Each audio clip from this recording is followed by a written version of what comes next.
Pane Ježišu, daj, aby som prinášal pravdu tým, čo blúdia, vieru tým, čo pochybujú, nádej tým, čo si zúfajú, svetlo tým, čo tápu v tmách, radosť tým, čo smútia.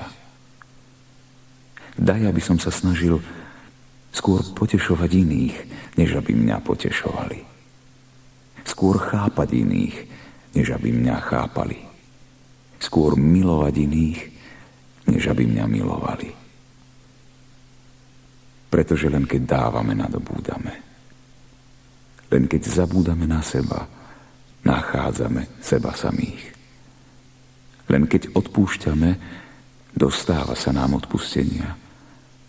Len keď odumierame sebe, povstávame k večnému životu. Pane Ježišu, urob ma tvorcom pokoja, aby som vnášal lásku, kde panuje nenávisť. Odpustenie, kde sa množia urážky. Jednotu, kde vládne nesvornosť.